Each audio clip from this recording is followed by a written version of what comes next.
কমলিনীকে বিয়ে করে নিল নতুন কাকু, না বলে রেজিস্ট্রি পেপারে সই। কমলিনী চিকিৎসার সব খরচ দিচ্ছে, সবার আপত্তি থাকা সত্ত্বেও টাকা সে দেবে। এখনো কেউ জানে না তাদের বিয়ের কথা, কবে নতুন সকলকে বলবে। চিরসখায় যা দেখানো হচ্ছে বাস্তব জীবনে কি সত্যি হয়?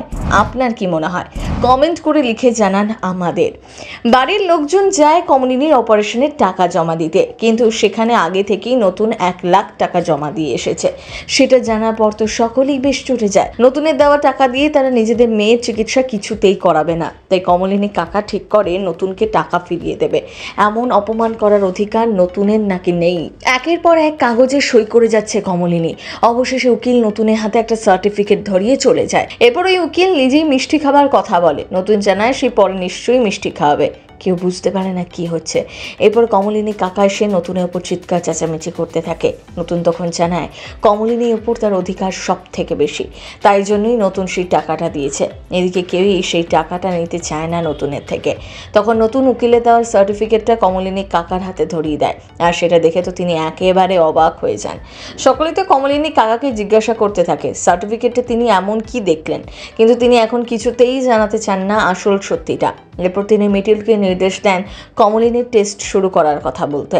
মিটিলও কথা না বাড়িয়ে কমলিনী কাকার কথা শুনে কাজ করে। এরপর টেস্টের পর শুরু হয় কমলিনীর অপারেশন। হঠাৎ করে কমলিনী কাকার ব্যবহার বদলে গেল দেখে সকলেই তো অবাক হয়ে যায়। এমন কি হয়েছে? তিনি হঠাৎ নতুনের ওপর গলে গেলেন কেন? তাকেও প্রথমে ভুল বোঝে সকলেই। তিনি হঠাৎ করে নতুনের হয়ে আবার কথাও বলছে। এরপর অপারেশন থিয়েটারে অপারেশন চলতে থাকে কমলিনীর। এদিকে বাইরে কমলিনীর বাবা দাদা সকলেই তার কাকাকে প্রশ্ন করতে থাকে হঠাৎ করে তার কি হলো। নতুন কমলিনীকে কোনো সম্পত্তি লিখে দিয়েছে বলে তার এই ব্যবহার বদলে গেল কিনা জানতে চায়, কিন্তু কমলিনী কাকা জানায় তিনি এরকম মানুষ নন। সম্পত্তির জন্য তিনি ব্যবহার বদলে দেবেন সেটা তিনি ভাবতেও পারেন না, কিন্তু তিনি আসল ঘটনাটা জানতেও চাইছে না। এদিকে সকলে কমলিনীর জন্য চিন্তা করতে থাকে। মিঠি কেঁদেই চলেছে মায়ের জন্য। মিঠিল তাকে সামাল দিচ্ছে। এরই মাঝে এসে পার্বতী এমন সব কথা বলছে যা শুনে মিঠির নিজের রাগ ধরে রাখতে পারে না। নতুন এবং পার্বতীকে হাসপাতাল থেকে চলে যেতে বলে। ওদিকে বুবলাই নিজের মায়ের জন্য চিন্তা করছে। যতই হোক সেও তার মাকে ভালোবাসে, শুধুমাত্র নতুনের সাথে তার মায়ের সম্পর্ক সে মানতে পারে না। নিজেকে কথা দেয় সে তার মাকে খুব সুন্দর একটা বাড়ি গড়ে দেবে।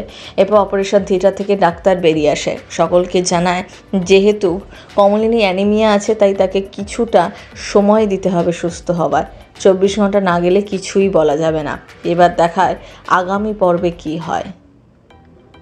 সিনেচক্কর ব্যুরো।